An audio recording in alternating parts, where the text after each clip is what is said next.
All right. We live? Good to go. Oh, okay. Are you sure? It just says off air on mine. I'm gonna wait. Well, I'm waiting. sometimes it I'll takes a just. second. Oh my God! Hello and welcome to another edition of the Thursday Throwdown. I am one of your hosts, as always, XD Ally. We have sort of a skeleton crew tonight, but we are still here. A lot of exciting things happening, a couple trades. Apparently, there was a little gay get-together as well, which we will discuss as well. But before we get into any of that, let's talk to my main man of the hour, Ability. How are you doing tonight, man? Man, I'm doing better tonight. Last night, not so hot. That's just because of my hockey play style and net. And I think shoe therapy can attest to that. But today, doing much better. I spent some time at work putting together like a little picture collage that I'll share with you tonight. It'll be randomly scrolling along, so you guys can watch that. Other than that, I'm ready to kick this off. Now, see, last week the show was without me and Daly, and this week we're without everybody else. So I guess that's what you guys get. But who's that guy in the background there wearing that Rizzo? And here's the thing, man. I got a special guest with me tonight. Again, there's Thursday Throwdown. There's 239 fans everywhere, everybody. So tonight with me, I got a special guest. It's my brother, Max. Welcome to the show, buddy. Yo. Hey, do you want to say a little something to the 239 family or what, man? Welcome to the island, bitches.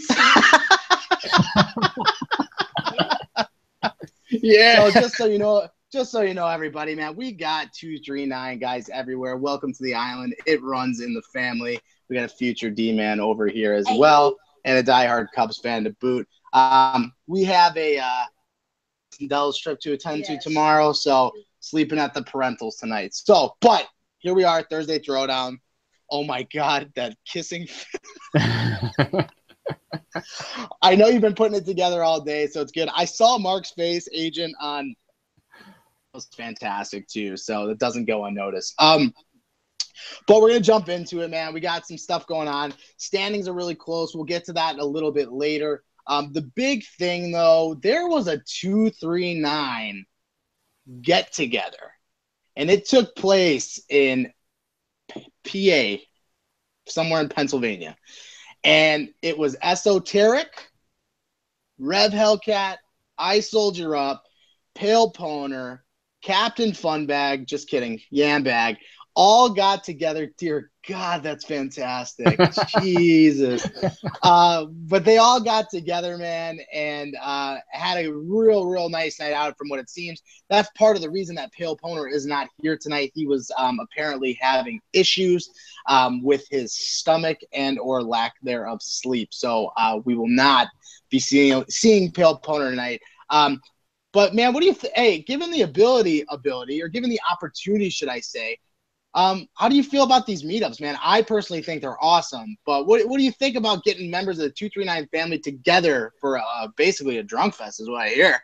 Well, I mean, whether there's alcohol or not, I'm assuming there probably always will be. But, man, how awesome is that? I mean, I would have been there if I could have. If it wasn't for work and lack of funds, I'd have been out in PA partying with those guys. It was nice to see. A couple photos came in that I didn't really get. I was hoping to get something over the top that I could share with you guys or do something with, but those guys didn't give me anything like that. But from what I saw, they had a great time at the ballpark. They went out drinking. That shout out to Joe Thornton, that video Pale posted, that was fantastic. I think it's awesome. I know that there's already talk trying to get something else together, and it's a good thing. Yeah, man. And, it's funny because, like, it's cool. And, it's kind of a testament to what we do here. We always sit and joke and the whole thing. But we truly are a family, man. And just for everybody to really get together and hang out, I think it's awesome. And I'm with you, man. Given the opportunity, I would have been there myself. Awesome night. So shout out to them. I was trying 2 FaceTimes, right? One was a sober FaceTime, like where everybody was sober. And then I got one when everybody had been drinking a little bit more. So obviously the tone and what was happening was a little bit different. I also got a video of Yambag pissing out of the side of his car. So that just goes to show you what kind of night it was. There was no dick pics or anything like that, but it just goes to show you the kind of night that the guys and gals had. So shout out to all of them for doing it. I wanted to see a Pale Poner stunner on Esoteric, but the quote I got was, I wasn't drunk enough. Well, if I was there, I would have let Pale give me a stunner for the betterment of the 239 media team. But that's just me.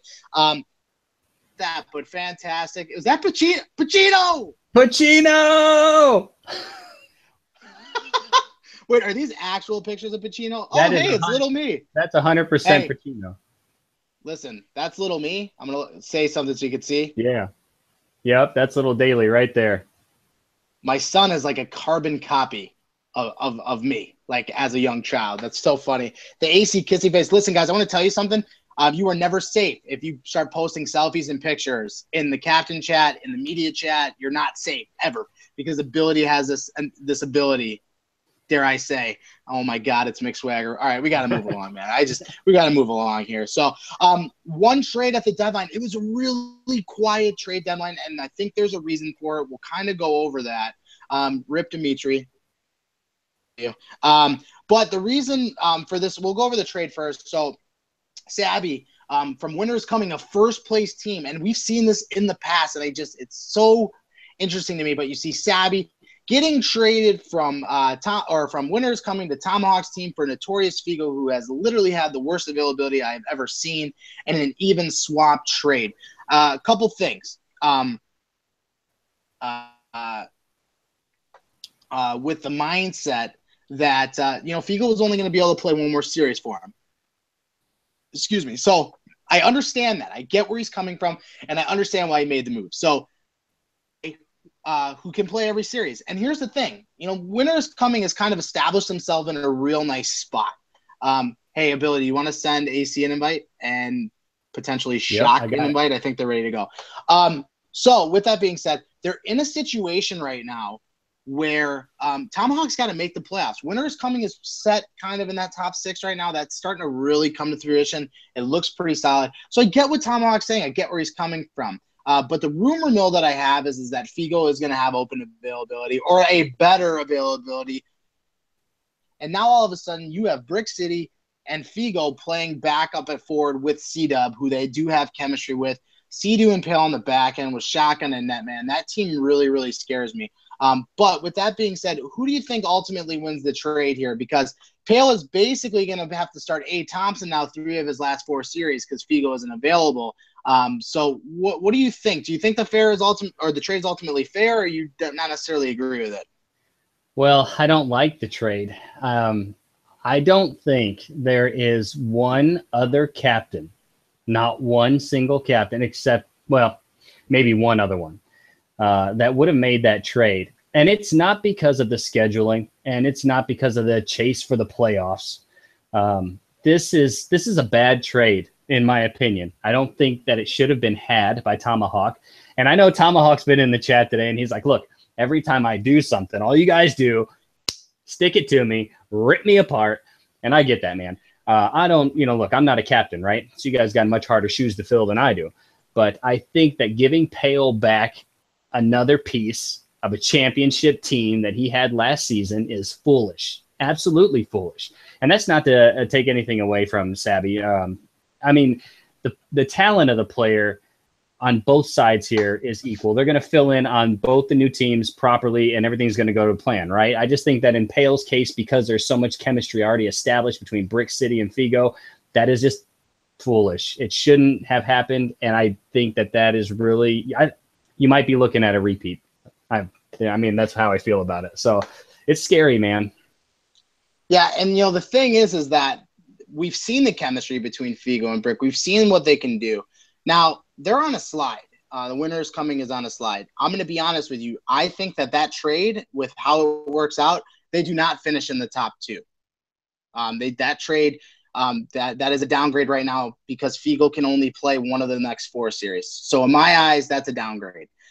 With that being said, falling into the 360, I think there's no shout of a doubt that that's going to happen now. So I want to kind of segue into this. So when you look at the teams 1 through 6 right now, those teams are separated by 10 points, and there's games in hand with Boys, Wolfpack, both have 29, and the Vanilla Nut Taps have 25. There's 3 games in hand there for each one of those teams. With series sweeps, it puts them at 35 points. That could potentially have a 3-way tie for first place. My question to you is out of the 6 teams between Nut Taps, Wolfpack, Boys, Jaeger Bomb, Sales, and Winter is Coming, who do you see locking up the top 2 seeds and why? Oh.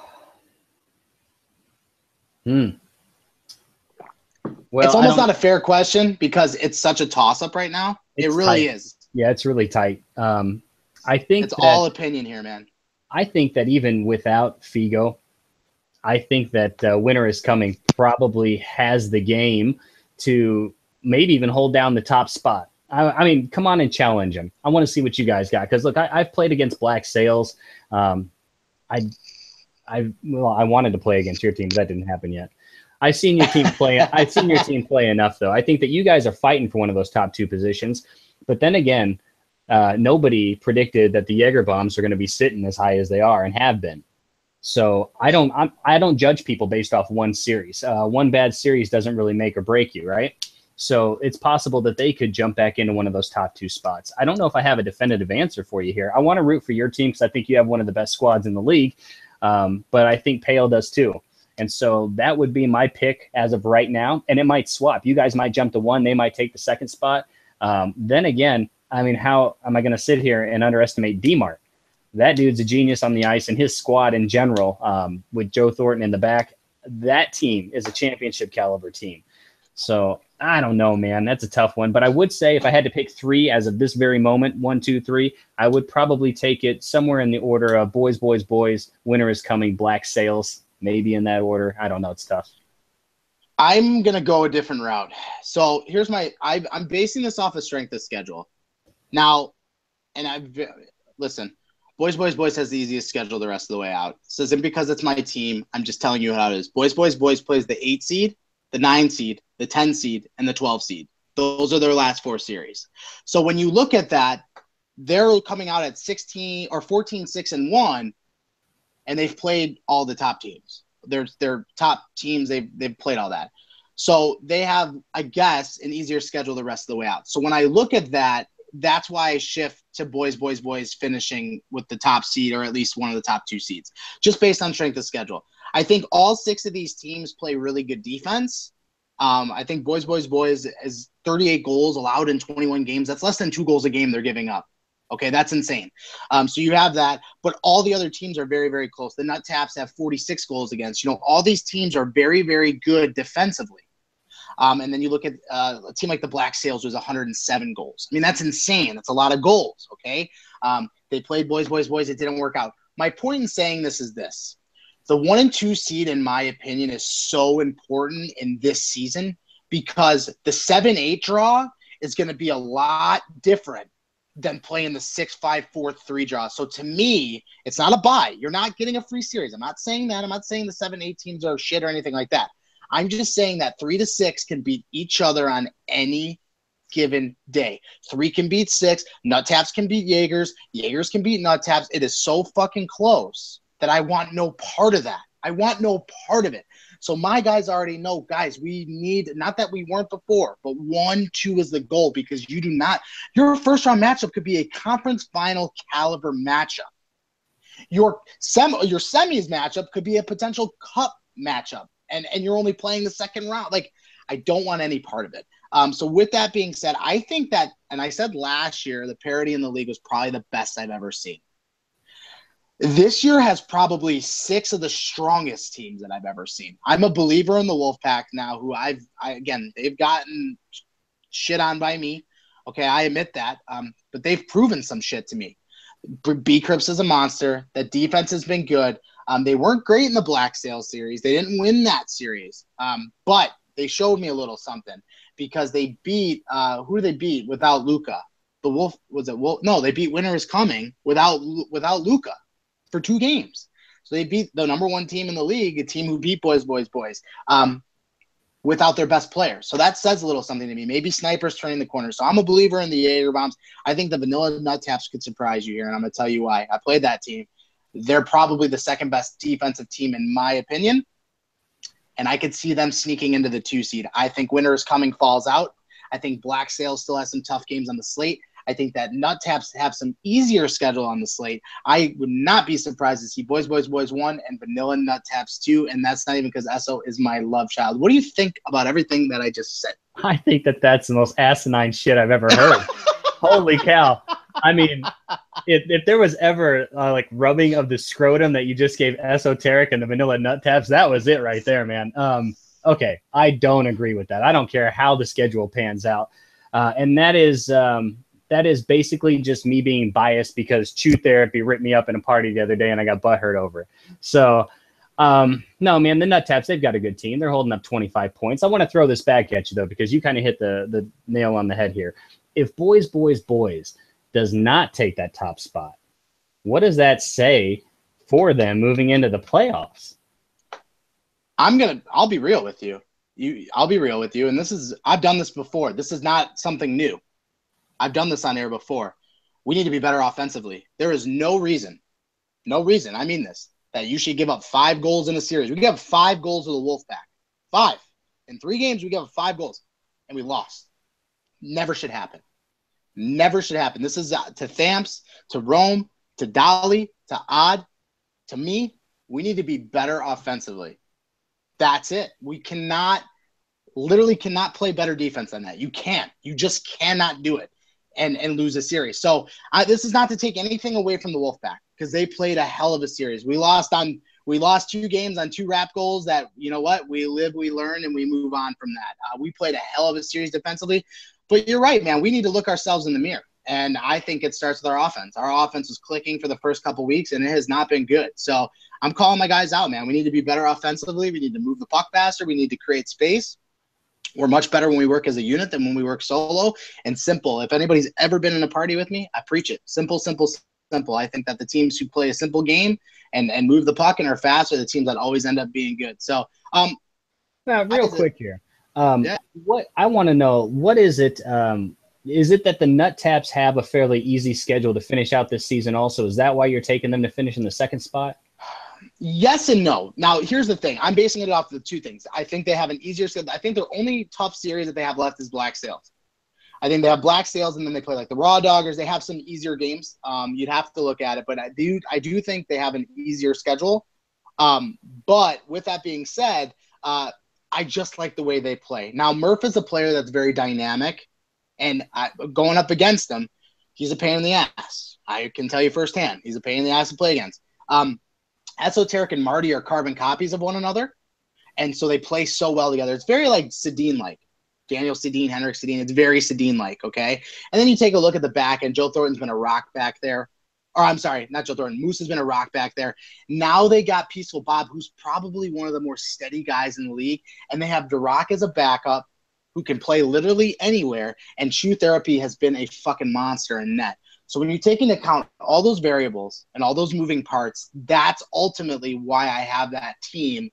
It's creeping into spot number 2. I just think that as long as everybody shows up and they don't have any Murph go sessions, I think they're good.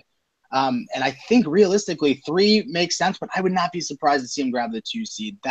So those are the reasons I base it off of, and seeing them in our series.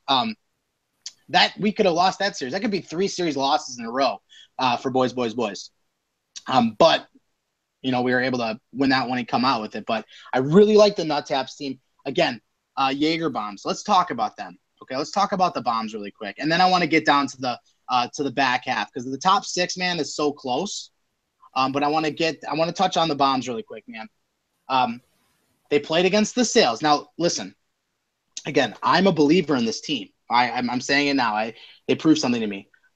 But Valcor and Renton struggled mightily versus the Black Sails. I know D-Mart's out there, but they're going to have to see offense like that again.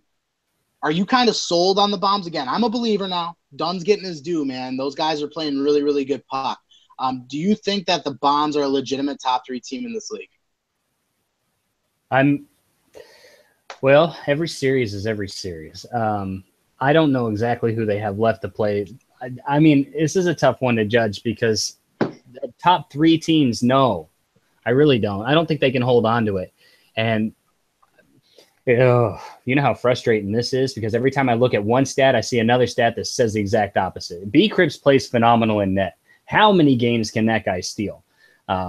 If he continues what he's been doing so far this entire season, I don't see why I wouldn't. Maybe they could sneak into a top 3 spot. I know that they gave up something silly like 15 or 16 goals. I mean, that might be average in some seasons, but they did that against the Black Sails, I believe, in that series. I don't think you're going to win too many series giving up 15 or 16 goals, but that's just one bad series. I mean, you know, there's this saying, right? I used to be in the trucking logistics industry, and it was you're only as good as your last load, right? So if you put it in that regard, coming off that series, I don't know, man. We're hitting crunch time on the season here. Every game's important from here on out, but I really don't think they're going to make a top 3 spot. And again, I'll bring up a stat versus boys. They got outscored 11-4. I think they gave up 15 or 16 versus Black Sails. That's a tough offense. But it's so weird, and this is the dynamic I'm getting at, because look, so boys and Jaeger Bombs had a tight series. It was like 11 goals to 4. Their offense wasn't great, but their defense was pretty good. One game was really high scoring. Boys outscored Black Sails 8-7. Okay, in that series, it's series of 3. So they were able to contain D-Mart. They were able to contain Hugh Laurie, contain these Burks. You know, they were able to do that. But then they go out and play Jaeger Bombs and they score 15 goals. You know, it's matchups, dude. It's matchups, and it's scary because you don't know. Now, I'll give you an example. I want to talk about this team. You got Wolfpack HC. They played us tight. Drug Monkey was a fucking monster. Shock was a fucking monster. Ozzy scored 2 of the greasiest goals I've ever fucking seen in my life. But they beat us. They won. Okay? And then they go out and lose a game to the Raw Doggers. And then they go out and lose a game to Strictly Business. So you sit there and you look at the grand scheme of things and you say to yourself, anybody right now, in today's 239, anybody can beat anybody on any given day. Nobody's safe. It's not like it had been in years past. These aren't Jello time. It's not the Thundercats. It's not Pale's team from last year whose name is fucking slipping me. It's not these teams. Anybody can beat anybody on any given day. So really, it's like I said, it's frightening out here. You don't know what's going to happen. I really think when we are all said and done with this, I think, truthfully, that 1 through 6 could be separated by 2 points, like 1-6. And I truly mean that, because these teams are beating up on each other and splitting series. That's kind of a crazy thing to say, but 2 to 4 points, I don't think is out of the realm for this to happen. And that's kind of where I'm at on it. So, again, it's just very crazy to be one of these teams right now. It really, really is. So enough with the top 6.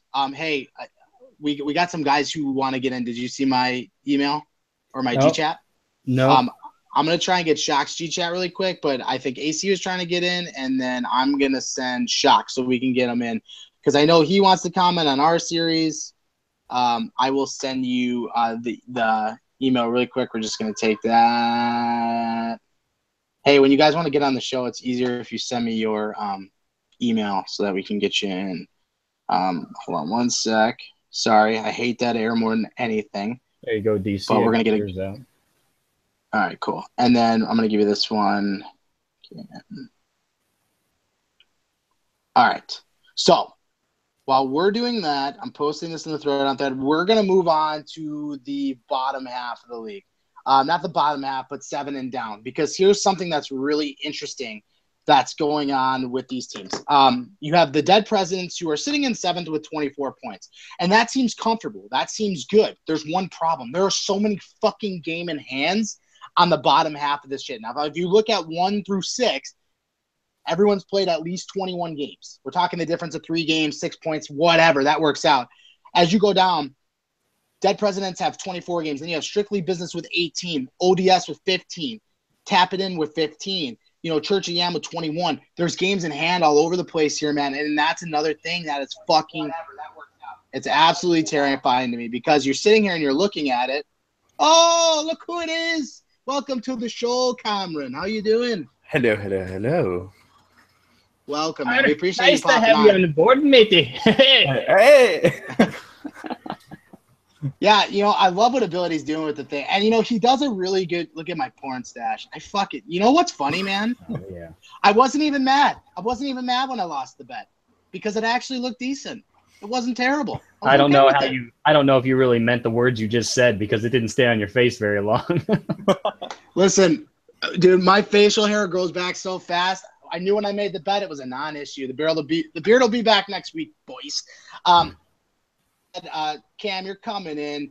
We just got done kind of talking about your team, and I want to get your take, man. And I know you and I talked a little earlier, and we went over the bit. How do you go and beat us, play a tight fucking game? Listen, man, I'm telling you what, Ozzy doesn't score those 2 goals, you don't win that series. But we didn't score either. But here's the thing. How do you go and play us as tight as you did and go out and lose a game to Strictly Business and lose a game to the Raw Doggers? Did you see my lineup in the write-up? I did. Why'd you do that? Because we were overconfident as fuck. and not to mention we took them for granted, and they got CK Benson as a waiver. Who CK Benson in another league that shall not be named, and Sober, as well as myself, all won a cup together in the other league. Okay. So, and I know Benson. Here's the thing. I know Benson's a great player. I haven't played with him, but I played against him. I know he excels pretty much everywhere. He plays goalie, he plays forward, he plays everywhere. That's a really nice waiver to get. So you guys are running enforcer builds and being dumb, and everybody's playing out of position, and you guys get beat. Yep. And I look at the scores, and I look a little bit deeper. You had a 6-5 game in there too. Yep. Third game. So that could have been another loss. Yeah, the third game was interesting because of the bounces that were going both ways. Like, I know there were 3 of their goals hit Tomps, bounced up over him, and went in. I literally, and here's the thing that, and this just goes to show you, this goes to show you, I literally, when we played, I remember saying after game 1, because we had about 4 breakaways, Tomps made 4 saves. That game 1, with us, could have went a whole nother way. And I remember saying, I'm like, this guy's on his shit tonight. I told my boys, I'm like, he's on, guys. We're going to have to earn it. We're going to have to get it tonight. And he was tough all night up until game 3. I mean, he really was. And then I look, and I see he gave up 5 goals in 1 fucking game. I'm like, okay, do we suck that bad at offense, or is, like, legitimately, like, he stealing games? And it just goes to show you again, like, one night in this game, and me and Ability were just talking about this. Anybody can beat anybody on any given night, and that's why, to me, the 1 and 2 seed are so prevalent, because I think 1 through 6 are all so evenly matched. It's scary. It's a lot of parity in the league this year. Yep, it definitely is. It is. Ability, you're still here, right? Because I want to talk about your team. Yeah. Let's do that.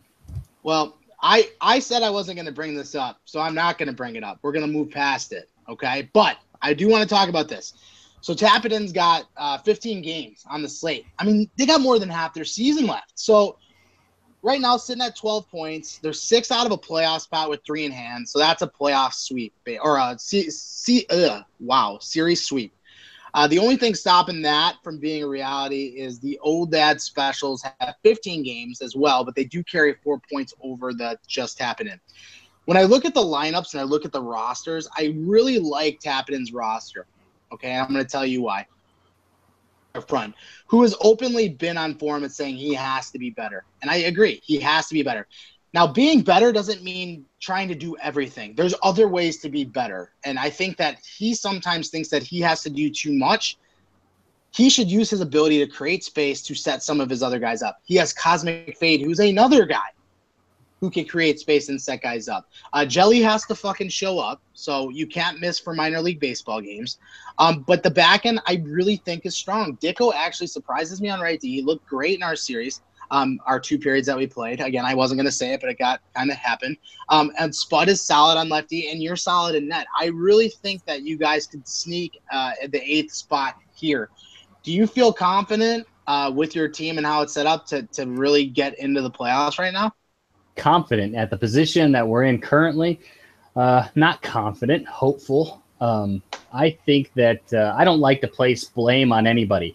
Sure, there are certain aspects of my team that I see that are not good, that could be better, but I don't like airing that stuff out because just in the event one of these guys is watching, period, I don't want them to think anything. I don't want there to be any bad chemistry. I like to keep the chemistry rolling, and I'll tell you why. Arg, matey. All right. So we started this little thing, and it was started off as a joke. It's kind of semi-serious now. Captain Swag and Dicko over here, right? Pirates, man. What it is that our team has fantastic chemistry. You get us all in a party, we start talking, and we are, for all intents and purposes, like best friends at that moment, right?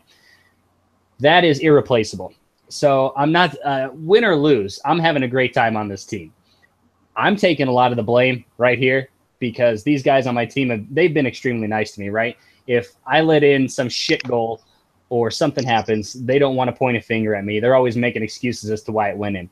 Sometimes, I mean, I'm not stupid here. Sometimes it's just shit goals. Sometimes I made a mistake. I'm slightly out of position. Sometimes you get caught. And then there's other nights where you play the Chilean Raw Doggers and like Shock was saying, you're in perfect position and one just hits you right here and goes over your shoulder and in slow motion. That's fantastic. I think that we have a chance to make the playoffs, but I think that we've got a couple teams ahead of us that are fighting just as hard as we are. And this is the asterisk next to my team. And this is no bullshit. There's not anyone that can dispute this because it is hard, cold fact. McSwagger's on my team, right? I got a couple younger guys on my team. All of this is public knowledge. For whatever reason, when teams play us, they don't play us like I've watched series. I watch other teams play each other. And it's not because so-and-so is so much better than another. That's the reason they're winning games, whatever. Some of these teams are evenly matched, but there's a way they're playing the game. When teams play my team, they are out for blood. They want nothing to do with even coming close to a loss or a tight game. They are striking every open pass they can for a one-time. They're not missing them. And they're eating me alive in net. So I found that this season, for a lot of different reasons, it's really hard on me playing goalie. There's several times I wanted to snap the controller, break it, whatever. But I'm not getting too discouraged. I'm trying to stick in there because we can win games. I'm kind of over the EA aspect of it. And it's kind of scratching my head as to really why teams are coming out so hard against us and then playing other teams so soft. And I don't know if that's just the McSwag aura that we've got going on, because even Legion posted the best goalie stats of his life for that series.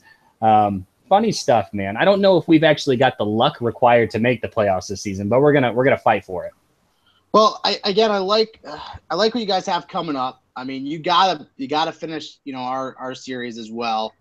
I think we have 2 games and 1 period left of that. So it's going to be a fight. You're going to have to fight. Here's the thing, man. Fuck the dead presidents, mainly because I can't get them right. I can't predict them to save my damn life. I literally don't even want to touch those series. It's my due diligence too, but I can't figure it out. They'll lose to the Raw Doggers, but they'll go out and beat Black Sails or, take point. I just can't. I just can't do it with them anymore. I will. I'm just kidding. But it's beyond frustrating. So you have them. They have 24 games, 24 points. If you're asking me right now who I think gets in, I think Strictly Business is playing good puck. Getting Sabby helps. He gets to go back to left wing, I believe, which is where he feels a bit more comfortable. He gets the odd guy treatment, gets traded from a first-place team to at least they're contending. At least he didn't sober pwn them to the last-place team. But that, Savvy gets a chance to kind of go over there and play with DC again. I think he's playing with Mac North, so he will be on right wing. Raw Doggers are obviously they're done, unfortunately. It's just not looking good. Church of Yam has got a real big uphill battle, man. They're gonna have to sweep some series, I think. So I think it really comes down to when you're looking, it's a 4-team race. Tap it in, Old Dad Special, Strictly Business, Dead Presidents. So Shock with those 4 teams, McGilla, Tomahawk, who isn't even playing, Dank's team and Cosmic Fade's team. What 2 teams are taking up the last 2 spots? One that I do have my radar that's really gotten on my radar for sure, if I were to use that term, would be Cosmic Fade's team. And I've already told my team, because we still have them coming up next week, that look out for this team. They may be low in the standings, but they have some damn good players on that team that can make plays happen. So we're sorry to put it that way, Ability, but we're coming for you as well.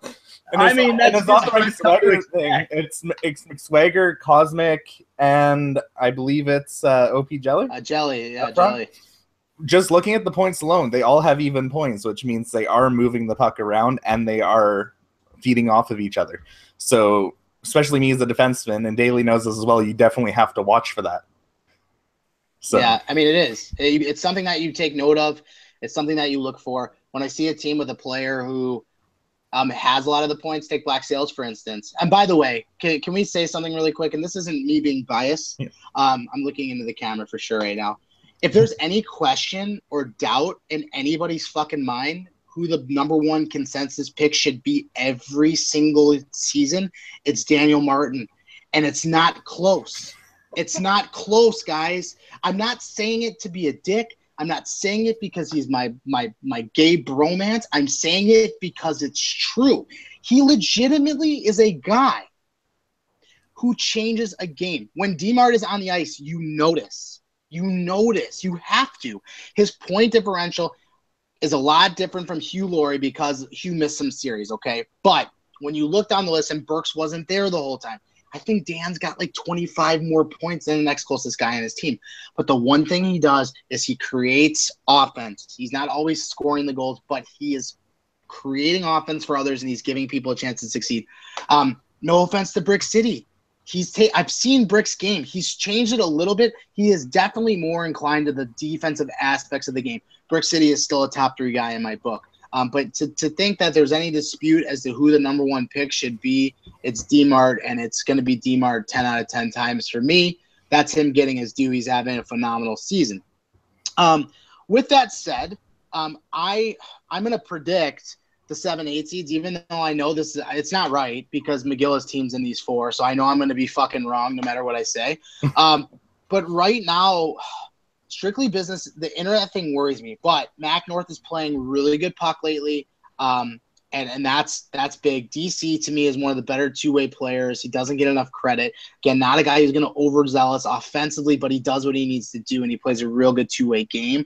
Positionally, he's one of the better centermen I've seen. I know he wants to think he's a right wing, but he's not. He's a centerman in my eyes because of the way he plays the game. Sabby should fit in nicely over there. I really think that they have a chance, but it's going to come down to this Punisher guy, man. How good is this guy in net? Because Tomahawk's benching himself now until he fixes his hamster wheel internet, okay? So he's out of commission. So Punisher has to somewhat make a difference on that team. I'm going to say strictly business makes it, and I'm going to do this. I think Tap It In figures it out, man. I don't see enough on the old dad specials to really get him over the top. I know DJ's going into net now. Dank's kind of running the offense up there. They have some good players. I think that strictly business is Tom has done a really good job at reconstructing that team from what it was.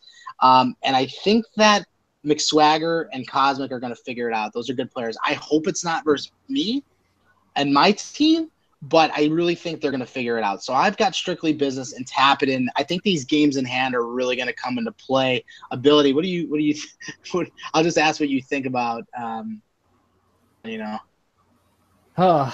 mean, truthfully, I already laid it out there for you. And then after I did it, we openly admitted Captain Shock over here was like, yeah, we're gunning for you too. I've already put the word out. I mean, hey, it's just kind of a testament. It's a testament to you guys. No, it's not. And I darn well know, Daily. Yes, it is. Just because me and you are on this show, I know that there's a little bit extra animosity that goes along with this series. So when we play, guess who's probably going to be sticking it to me? You too. And guess who I'm friends with? Odd Guy. And guess what Odd Guy's become? A real mouthy guy all of a sudden. He's been playing with me and getting some of that mouthiness. So now he's gunning for me too. Oh, I don't even know what to make I'll of tell it. you, it's infectious, man. It really is. Odd Guy, shout out to Odd Guy. He's bought in, man. He's not selling out for all you wrestling fans out there. He's buying in, and Odd Guy's buying into the system, man, and he's having a phenomenal year as well. So shout out to him. I'll tell it to you this way, though. Just about my team moving forward. Here's the deal. Swag, OP, Jelly, Cosmic. There's going to be some lineup adjustments that are going to be made. Probably even Dicko. We're going to move some players around. Some things have been working better than others. We have briefly talked about how we want to move forward heading into some of these series coming up. and we've got a couple tough teams to face too. So I don't know, man. I think that if I had to make a prediction right now, I think that the Dead Presidents are definitely a lock in the 7th position. And then the 8th position, strictly business, they're a bunch of fighters. They're fighters on and off the ice. And I'm not saying that to be mean, but I mean that they're prepared to do whatever it takes to win, and I mean that wholeheartedly. So if we find a way to move past them, I'll be surprised. I think that team's got a lot of good talent on it, and when they are playing well, they're playing really well. So I don't know, man. We'll see. Going on what Ability said, I agree with him that the Dead Presidents are locked in at that 7th spot, but I also want to say that Cosmic's team makes it into that 8th spot. I think he takes it from strictly business just because Tomahawk is a good goalie, but if he can't play with his internet, like you said, Daly, I'm concerned with how they're going to play on the back end. Because guys, I know what it's like to play with a bad goalie on my team, including myself.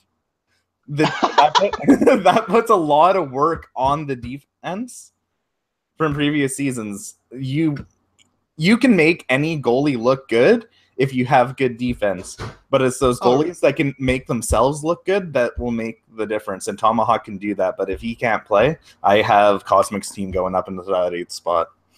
I mean, if we're being honest, it's really not about the goalie. It's about how big the wall is that you build around that guy. Yeah.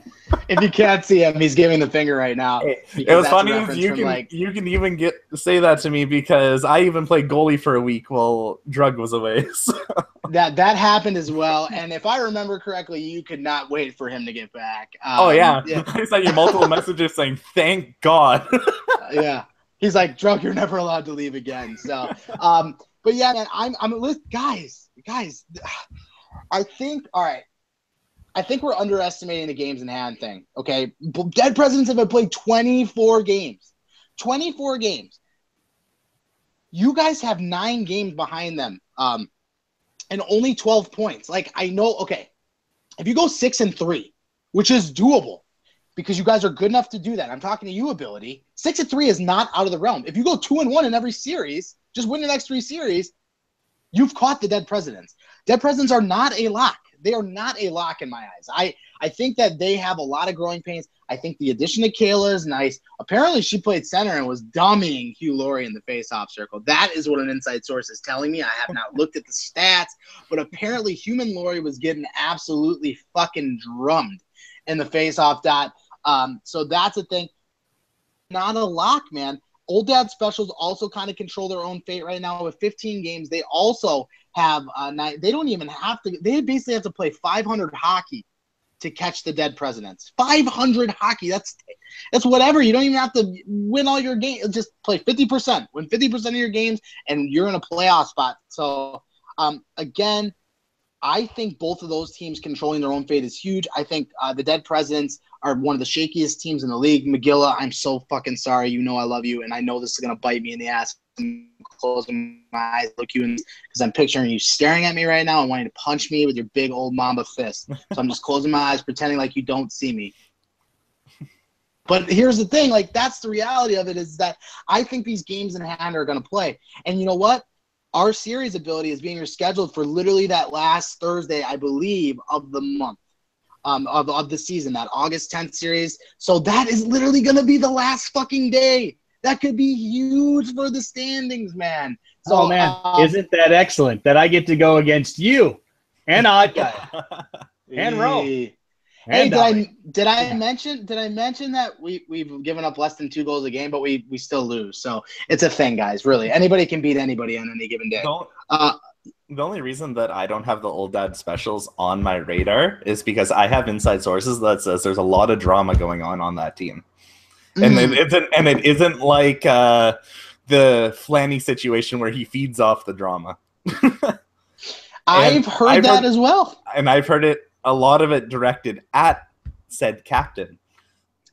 And, you know, it's interesting because you have to take, guys, in the 239 community, you have to take it with a grain of salt. Yeah. What's true and what's not, because there are a lot of fucking trolls in the 239 land, man. And we love them all. We love them all. We love them all. But you have to take what you say or take what you hear with a grain because you don't know it's true. We've seen it before in the past. So, again, the team for the Old Dad Specials is constructed nicely. They have some nice players over there. They really, really do. I'm worried about how it's going to play out. DJ moving in that, dropped a crap, going to lefty. I think, that helps them. But again, I'm looking at their team. They got to score more. They're pretty much dead split right now. They've given up 50 goals in 15 games, guys. 50, that's almost 3.5 over per game. That's going to be way too many in this league. You're going to get drummed if you're giving up that many goals. Again, put that in perspective. Boys is giving up 38 and 21. Nut Taps 46 and 21. Both those teams have played 6 more games, giving up less goals. That team's got to figure it out defensively. I think it starts with drop. So that's kind of where I am on that. Unfortunately, let's give a shout out to the Raw Doggers, man. I'm going to tell you what. And guys, we've talked about the short season thing. It is tough, and I understand this. I'm not on many bad teams. It doesn't happen that way. But being on a bad team –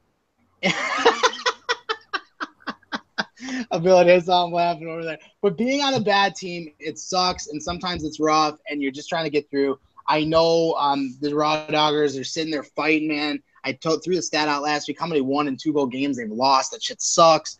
But they're coming out, man. They're grinding every week. They've got 3 series left. They're trying to play fucking spoiler right now. They're trying to have a little bit of fun, and they're trying to spoil some series, man, and really affect the playoffs.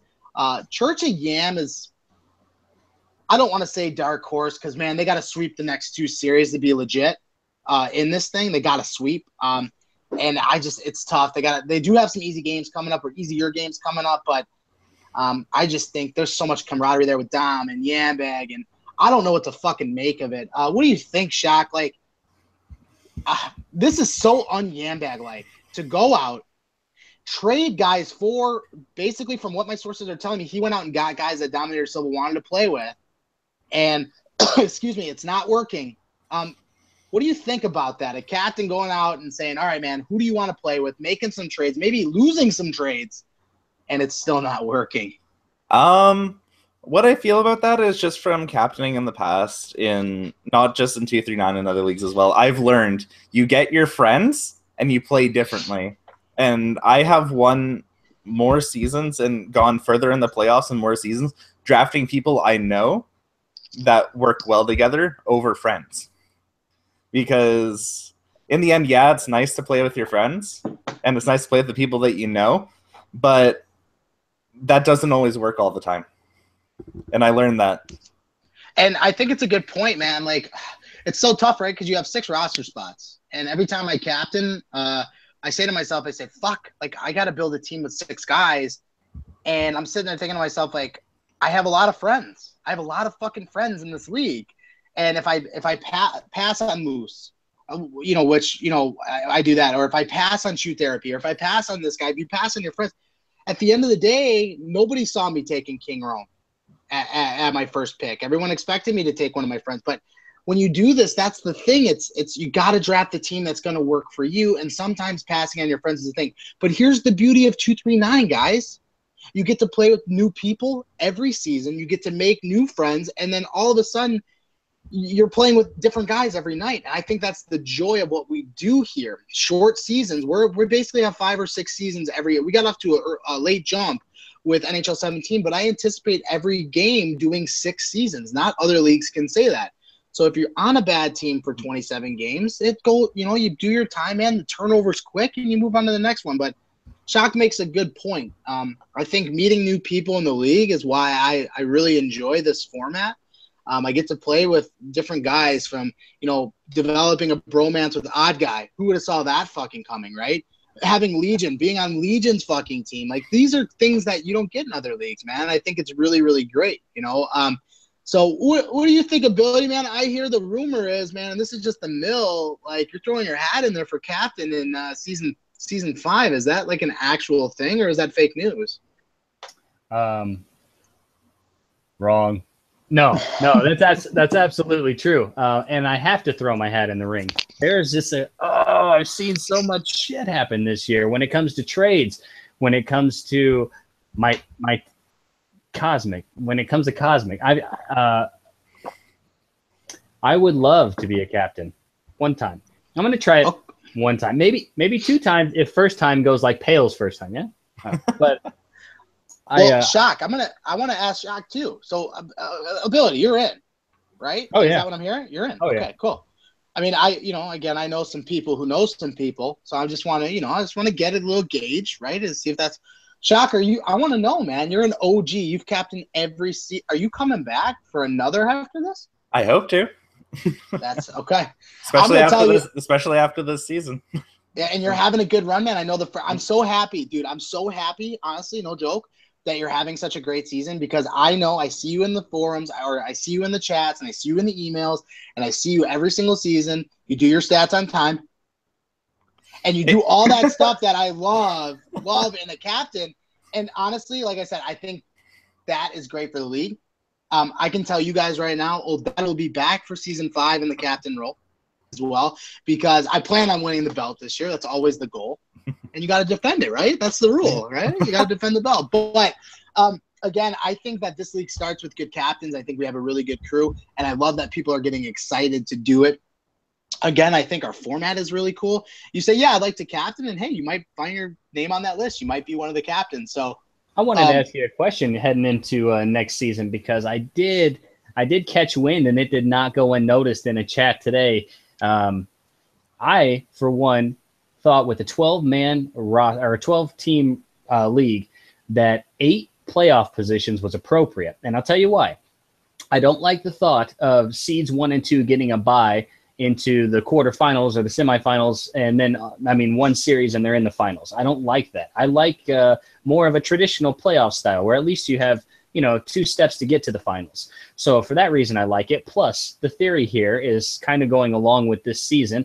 Even though anybody can beat anybody, the 7 and 8 seeds probably fighting and lucky to get into a playoff spot are really going to struggle against a 1 and 2 seed opponent. So I think that there's some fairness there. With that being said, if a 7 or 8 seed beats a 1 or 2 seed, you better believe that they deserve the right to be there just as much as any other team in that top 8. So I love the 8 team in a 12 league for that reason. But moving forward, I kind of wanted to get your guys' takes on this. What do you think about what it is this season, and do you think we need change next season? Well, you agree with everything I say pretty much, right? Yes. Oh, that's fair to say. Okay, so he's going to agree with me, obviously. He's just grabbing his chair. I'll be honest. I'm going to raise my hand and be honest. I actually voted for 6 teams, and I'm going to tell you why. But I was wrong. Okay, so let me preface by saying I originally wanted 6 teams. Wrong, and I'm going to tell you why. So I thought carrying 66.6% of the teams to the playoff was a bit excessive, personally. So when I had the opportunity to vote, I thought it was kind of silly to bring 8 out of 12 teams. I just thought it was too much. Okay, but everybody, Pale is a big supporter of the 8 team. And he said, well, with that being said, who wants a bye? I had a bye. Agent had a bye. We hated it. We didn't get to play. And that brings up a good point. It's hard to stay fresh with your guys. It's summer season too. And it's hard to practice every night. It really is. Everybody's camping, getting into fucking, thunderstorms and shit. People are going to the Wisconsin Dells and, doing shit and going to, on vacation trying to host fucking games from their hotel room, or going to, minor league baseball games. There's a lot of shit going on, okay? But I'm happy it happened, and the reason I'm happy it happened and we did 8 was because of league parity. It's another season of really, really tight hockey, even 1 to 8. Like, again, I know that 7 to 8 are a little bit of a drop-off, but the parity is still there. There's 8 teams, 9 teams, 10 teams realistically still have a shot in my eyes, and 11 if you count Church of Yam. So I'm glad that we did carry 8. Yes, a 7-8 seed is going to have a rough time with one of the 1-2s, but guess what? They fucking should. They should have a rough time with the 1-2. If you're a 7-8 seed, you should struggle with the 1-2. And the middle series are going to be tight. That's really how it should be. So I'm happy we ended up doing it that way. If we ended up having 10 teams, I'd say 6 works, but with 12 teams, I'm okay with 8. What do you think, Shock? Do you like 8 teams in the playoffs? I definitely do like 8 because, like you said, especially with the season, how close the standings are, it really puts an extra drive into those teams that aren't in the playoff positions to try to push. Because sometimes when we had the 60s, when you look up and you see, oh my God, I have to climb 5 positions in the standings, your team just kind of wants to fall apart there. But if you see, oh, we only need 2 or 3, we're just out, I find that the teams fight a lot harder to get to that position. And it just adds more of the competitiveness to the league. And it brings in better games. It brings people together, especially if they're starting to make that playoff run. And I'm even talking about my team last season, even though we didn't make the playoffs, other than a freak incident that happened at the end of the season. If we played and if we swept, we were way down in the standings, but if we swept AC's team, we would have, even though we wouldn't have made playoffs, we would have been a point out. So it really makes you fight for that. Yeah, want to fight. And, you know, I think those are good points, too. There's certain motivations. Yes, you're right. I mean, again, we talk about it. It's tough when you're on a losing team to show up. Listen, this is a hobby of mine. This is one of my hobbies. So even if I'm on a last place team, I'm still going to show up because I love to play competitive hockey. Now, everybody else has different opinions on that, okay? But, again, that's kind of the beauty of a short season, but staying motivated. And, again, I think the biggest thing is having as many possible guys playing at any time. When you do 8 teams, it allows, 66% of the league to still be playing in the playoffs, be playing relevant hockey. When you drop to 6, 50% of the league is playing and 50% isn't. From a media standpoint, as soon as you're out of the playoffs, are you still reading the articles? Are you still coming to the site? Are you still doing all these things? Or are you waiting for the next season, So I think by doing that, it keeps people engaged. It keeps people in as well. So for 100 reasons, I'm glad I was wrong. I'll admit it. I was wrong. And I'm happy we went with the 8 teams. So good point out ability, good bring up too, because it was something that was being discussed in the captain thread. I think I'm in 9,000 fucking threads.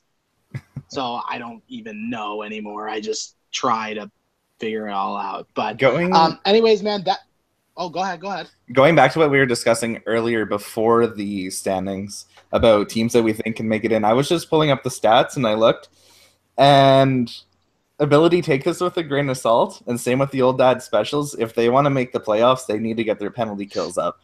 The Old Dad Specials are sitting at a 61% penalty kill, and the Just Tap It In Cosmic team is only sitting at 65%. If there's, in my opinion, if there's a reason why they lose games, it's that special teams. Ability, what do you think about that, man? Special teams? What? My whole team's special, bro. Man, look, I'm skating around ice with a bunch of pirates, and I get pucks flung at me at all different directions. People aren't afraid to shoot. There's certain goalies people don't shoot shots against, right? But you've seen it happen a couple times this year. Hell, I saw Steven get pinched from the blue line. It happened to me the other night. Twice. I got fucking was coming serious. But it's happened to me too. That's what happened the other night. I went on to play my first game on the new 18 beta. And I got screened. We were in overtime with Chu and SO. Of course, I had to play my first game on the beta with those two. But I got screened in overtime, and the guy shoots from the point. Now, there was a one-time pass. He nailed it, but I had no time to react. And so the goal went in, and they just started laughing their ass off at me. And then Chu hit me with a couple comments that made me want to retire from net permanently. But no, man, I think that, our penalty kill, it sucks. But that is because of some unfortunate things that have happened along with that penalty. I don't know if there is an algorithm written into EA that makes some sort of handicap happen when a penalty occurs, but it does seem that way. I think a majority of people would agree that it does seem that way. Yeah. But regardless of that, teams, for whatever reason, when they get that extra guy on my squad, against my squad, for some reason, they don't have that big of an issue putting it in. Sometimes we play it perfect, but sometimes we don't. So I'll agree with you on that. We need to step that up a little bit. Well, let's close the show with this. Have you played the beta yet, Shock? I have. Okay, I played the 3-on-3 for like a minute and a half. No, not really. I played for like an hour with Moose the other night. What are you guys' first takes on it's unfinished product? What's your guys' take so far? I've been playing mainly goalie in the beta because honestly, I haven't been able to do jack as a skater. But I'm actually liking goalie in the beta more than it is in 17, but as a skater, they definitely need a lot of work. They've overcomplicated a lot of the controls.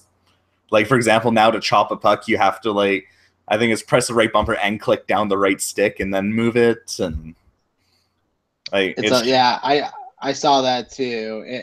I had a guy I was playing with I had a guy I was playing with the other day physically go and uninstall the beta because he was done with it. So we're praying that the EA pulls a flip from what they did for 17, where the beta was really good and the game was crap. So hopefully the beta's crap and the game's really good. Okay. What do you think, Ability? I think that I might be on my own island for this one, but I like what I've gotten to see so far. I went in net, right? So the first game we lost 3-2 in overtime, I think it was. Okay, not too horrible. First game on our first time playing that game. But then the second game, after I left Esso and Chu, I went and played a drop-in, and the other team quit. I had 11 saves, 0 goals allowed. One thing I found in the goalie is that instead of 17, which is if you slide over to a post to hug the post and you try to go to the other direction, it forces you all the way to the other post. In this one, if you just tap off the post, you can move. So now when a guy's coming around from behind the net, you can move with him. Yeah. So that is a move that I really liked. And if that's on 18, that's going to improve my goalie just a little bit, which I'm stoked about. The only thing that I have a complaint with goalie is coming from playing goalie, and Daly knows this. I've been playing goalie in Moose and that for 7 years. Shit, yeah, a long time. That shows how fucking old I am. Yeah, I still stand behind what I say is NHL 12 had the best goalie because the goalies had the most control of what they could do. If you wanted to make a glove high save, you used the joystick and made a glove high save. Now everything is so automated, you make more saves just standing there than you do actually hitting the buttons. And who was I talking to? I was talking with somebody that I don't even remember about this. Is, you don't have to do any saving. Like, for instance, I love shooting 5-hole, but I haven't done a 5-hole shot, and I couldn't tell you how long because goalies just auto drop to the butterfly. You don't even have to drop to the butterfly. They do it for you, and that's kind of takes away. I mean, I know people don't know this, but I used to play a lot of forward, and back in the day, I used to be a forward, and that was one of my favorite shots to do. But, they have changed that, so it's something that, is a little bit more difficult to pull off, per se. I will say I love all the deking. I know how to do pretty much all of them so far, for the most part. There's like 15 or 20 from back in the day, the old 2-touch dekes that I loved all that, that they brought that back. I used to have a lot of fun with those. They brought those back. I might be making a forward-only season here in the future because I'm enjoying it so much. So captains in the future, beware. You might have to draft me as a forward. Maybe I'll call the round 5 or something. And speaking of your 5-hole shot, oh God, which one? No, I just want to bring up the tomahawk shot. Oh my God! I put up the link to it in one of my write-ups that I was writing for that series, but I gave up on because I lost my will to write that. So I put the link at the bottom. If you guys want to go see a tomahawk turn into Toscala moment. Oh my God. So I'll give the backstory, and we're obviously over time because this is what we do here. But so after the series, Shock can't wait to tell me about this snipe. And he's like, dude, you have to watch this. I'm like, all right, send it over. So he sends me over the clip. And it's basically a clip of Tomahawk getting sniped from the other end of the ice on a slap shot. Now, I'm going to send it over. I know you're both goalies, but I'm going to send it over to Billy, who said he's had a little bit of a rough go. If, say, Odd Guy were to snipe you from his own defensive zone on a slap shot, reaction B? What? No. Say you were to. Oh. No. First off, Odd Guy, I see the way he plays defense down there, and he moves the puck out of your defensive zone. Perfect, right? Gets it to somebody, whatever, but he never has enough time to shoot that shot. And you know what? Hell, I'll issue the challenge to you come the end of the season, Odd Guy. Go ahead and try and shoot that shot on me. And if you get one in, I'll promise you one thing. I will go on to bagadicks.com and I will personally buy you your own bag. I guarantee. Oh, God. That is fucking crazy. I couldn't believe it, though, man. And it's kind of a testament. It was a rough go in the Winter's Coming series, man. I know Steven was upset because he got 5-hole scored on. And another one that pail shot he went in. I think unwritten rule number 1 in NHL games, And there are some people who don't understand that you never, ever, ever, ever, ever, ever chirp a goalie, ever. It's the hardest position to play. The most stupid shit happens to that position. I've been playing this game a long time, and I will never, ever chirp a goalie for a bad game. I don't care if it's 15 goals. I don't care if it's every single goal is his fault. I don't care if he doesn't hold his post. I'll make a comment, hey, just get your post, but I am never going to blame a goalie for a loss because it is easily the hardest position to play. So anybody who chirps goalies, you're a douchebag. Well, we'll leave it at that. It's pretty simple. And Bailey knows I'm not chirping Tomahawk because I'm a goalie as well. I know the bullshit that happens. It was just one of those moments. It was like, you have to. It's one of those ones where even I'm pretty sure Tomahawk was mad at first, but it's one of those ones you have to laugh about. I did want to throw in one more thing about the beta real quick. I got a chance to play some forward, the right wing position. And I wasn't even doing any fancy deeks because, I'm trying to keep my dangles at a minimum because I've been known to dangle everybody a couple times. So, but I was having a fantastic time on the right wing. I was able to move in and out of players, get some, I'll tell you what, I think playing goalie and watching some of the elite forwards in this league has already helped my forward game without me hardly ever playing the position. I jumped in there and I was looking like I was a mini Martin over there. It was fun. That's excessive by all means, but it was fun, man. I was having some fun with it. I think the skating, for whatever reason, I don't know if they sped up the ice a little bit or what it is, but something about the skating feels smoother to me. So I don't know if anyone else has experienced that, but that's what I'm getting from the beta. It's smoother, but the games are also longer too. I've noticed. They are. Here's a couple things, and I haven't touched on it, and then we'll end the show off. But a couple things I've noticed for the beta: that defensive skill stick is meant to me. I was hoping for a little bit more, but here's the thing: when you got the skill stick out, you get somebody who's good at sauce passing. You're gonna get beat on that all day. I've noticed that already. And the sauce pass is really nice in the game too. I enjoy it. I think it's definitely a lot better. So I don't envision myself using that skill stick a lot unless they can move it. I find if I take the lane with my body, as I do in NHL 17, it is working out a lot better for me. So that's just me.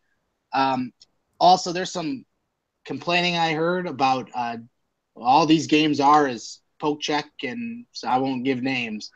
I'm going to say it from a guy who plays defense every year, and it continues to adapt to the game. These games are never the same.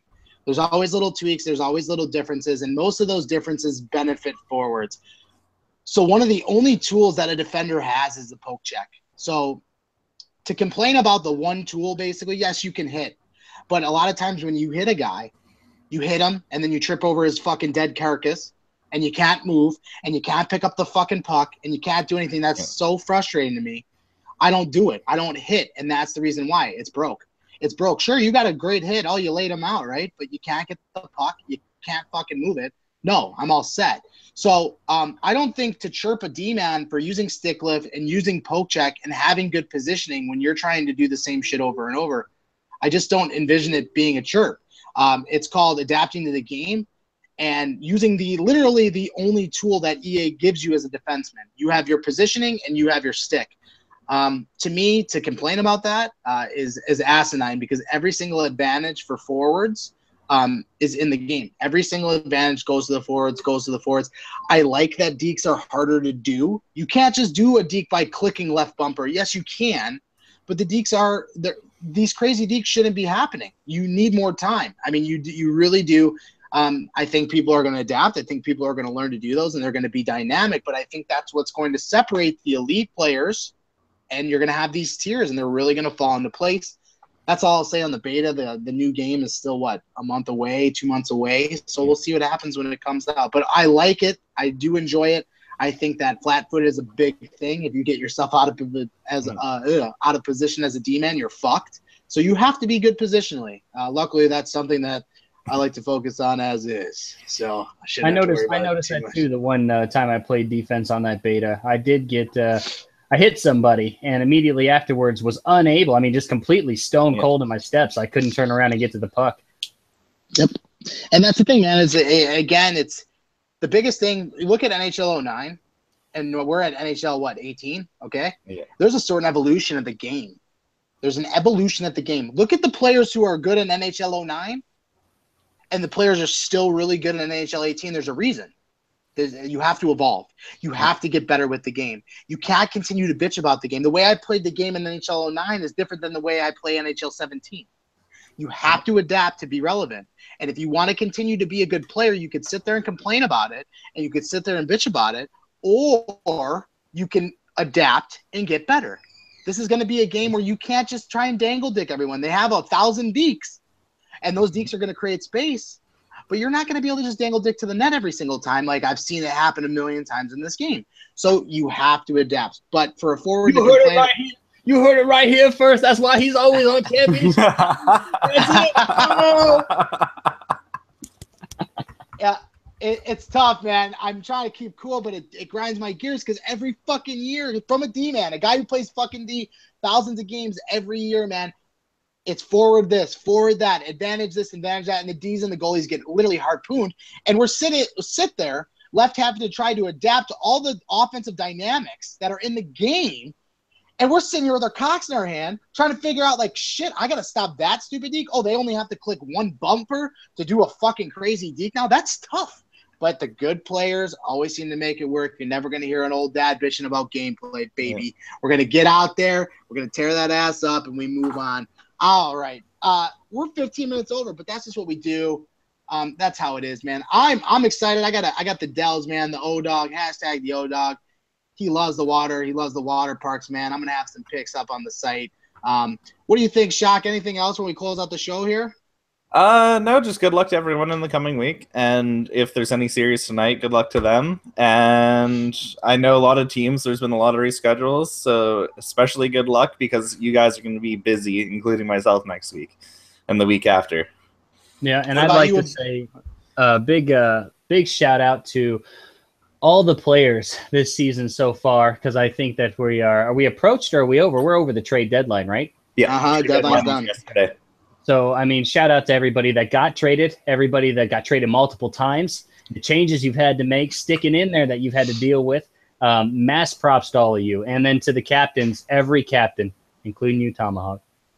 All the captains that got charped hard this season for all the moves they made. I know that a couple of you guys are new to it, and that's fine. And please don't be discouraged from throwing your hat in the ring to the captain. Again, the first time is always a learning experience, and it will be for me too if I get there. No one's going to be perfect at it their first time go. So big shout out to all you guys because this season, again, is moving. It's moving ahead just as it should, and we're all having fun with it. So like Shock said, good luck to everybody in the upcoming weeks. We got a playoff to fight for, fellas. Yeah. And shout out to you guys, man. Everybody in 239. You guys are great. It's the only reason that we're able to do all this. You guys tune into all the shows.